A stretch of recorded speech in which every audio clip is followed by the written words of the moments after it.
अब हम इस पैलियोलिथिक एज को मेसोलिथिक से कंपेयर करते हैं। तो अगले इसमें पैलियोलिथिक में मैंने आपसे बताया था कि लोअर एज ये आइस एज था और lower palaeolithic was the ice age, और यहाँ जो स्टेज थी वो प्लेस्टोसीन थी।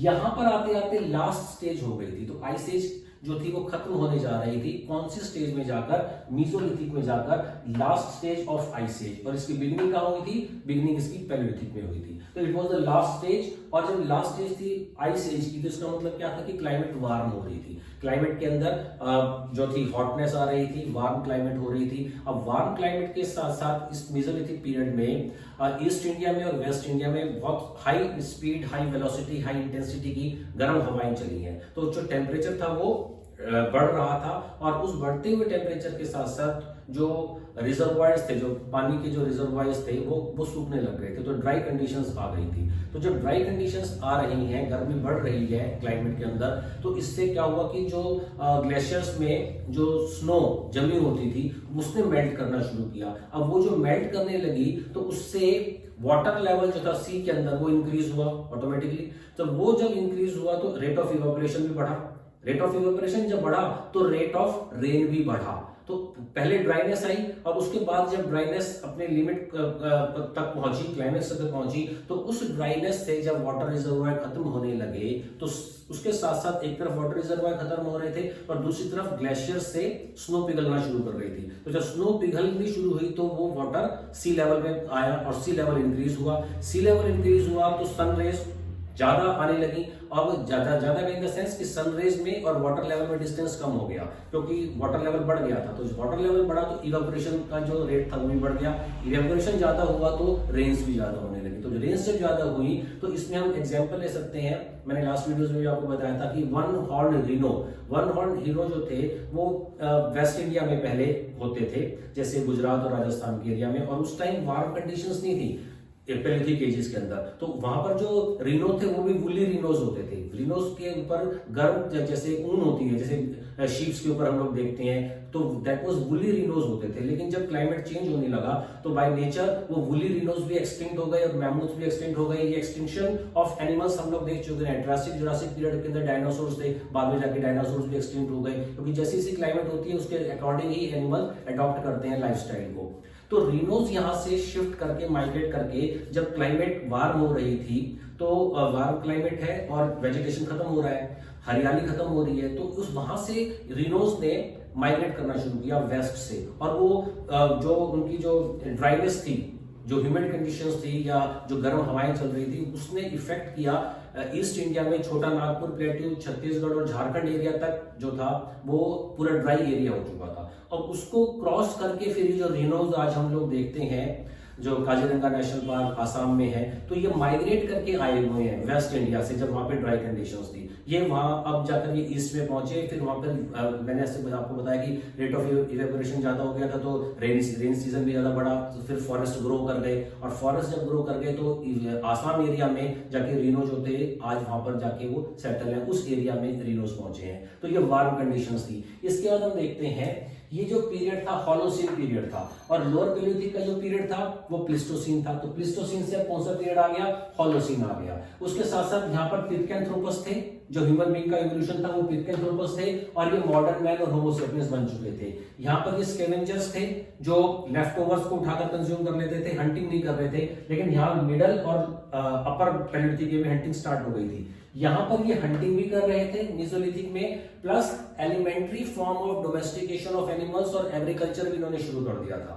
तो डोमेस्टिकेशन में जो आज के टाइम में हम जो डॉग्स ब्रीड्स देखते हैं और पालते हैं, उनके जो डॉग्स के जो एंसेस्टर डॉग्स थे वो ये इन लोगों ने उनको डोमेस्टिकेट करना शुरू कर दिया था, वाइल्ड डॉग्स को, और एग्रीकल्चर भी शुरू कर दिया था। तो एग्रीकल्चर में जो आज हम लोग मेज, राइस, वीट, ये सब जो क्रॉप्स देखते हैं, तो इनकी ये तो आज की हमारी क्रॉप्स हैं। और मेसोलिथिक के जो अर्ली टाइम के में ये सब जो क्रॉप्स हैं ये फॉरेस्ट क्रॉप्स में से निकल कर आई है। वहां जंगली क्रॉप्स होती थी पहले, वीट की भी, राइस की भी, मेज की भी, और वहां से फिर ये इवॉल्व से डेवलप होकर आज की फॉर्म में जो वीट हम लोगों को मिल रहा है उसमें ये माइग्रेट, उसमें ये डेवलप होकर आई है। तो डोमेस्टिकेशन और वाइल्ड डॉग और एग्रीकल्चर इस तरह से शुरू हुआ। अब इसके साथ साथ यहाँ पर इनका जो स्टोन था वो क्वार्टजाइट स्टोन होता था।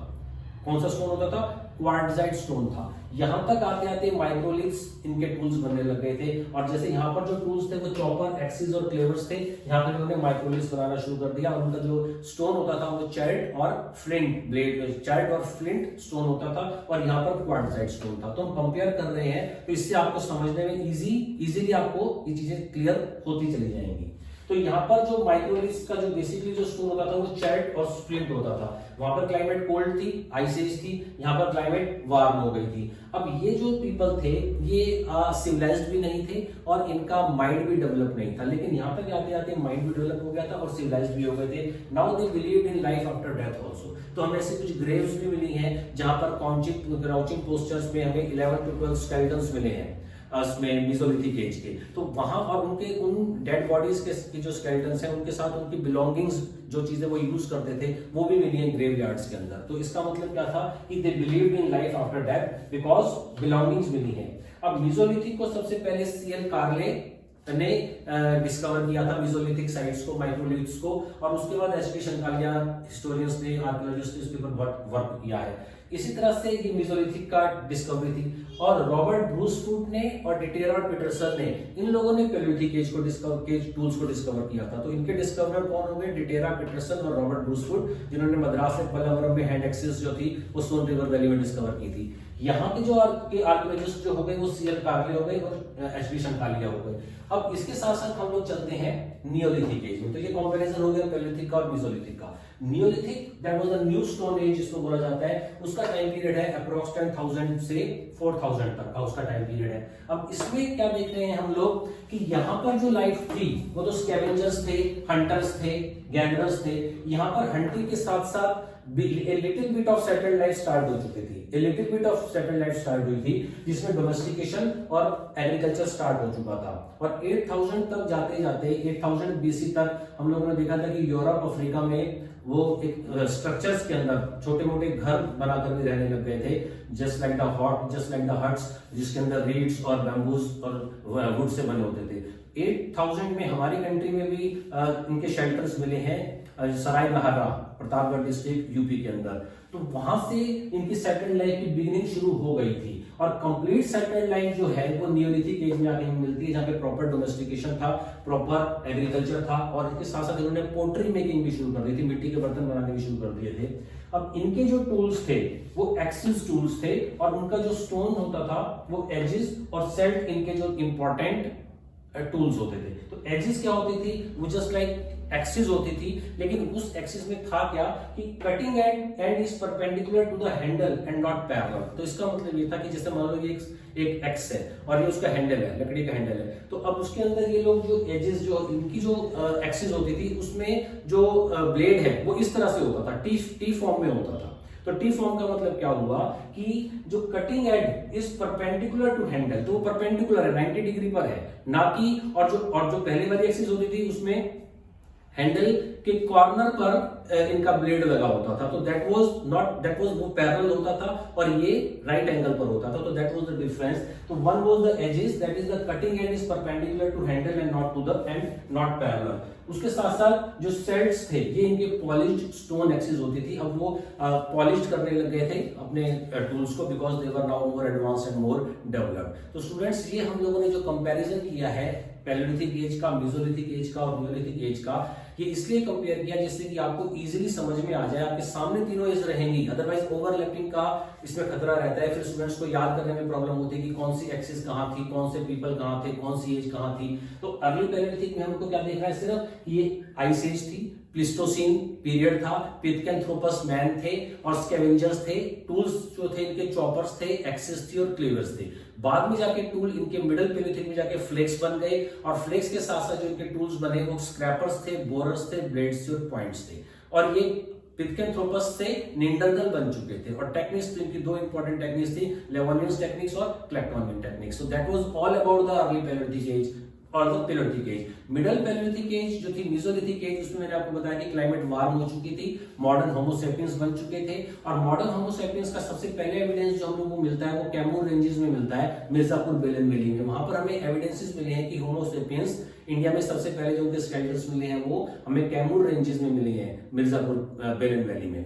और ये एज जो थी होलोसिन हो चुकी थी, पहले प्लीस्टोसिन थी, और यहाँ पर माइक्रोलिथ्स यूज होते थे, और न्यूलिथिक में जाके हमने देखा कि वो पॉलीस्टोन टूल्स को यूज करते थे। तो आप इसको जूम करके देख लीजिएगा, आपको इजीली टॉपिक क्लियरली समझ में आ जाएगा। कोई डाउट्स हो तो आप मुझे कमेंट सेक्शन में पूछ सकते हैं। Okay students.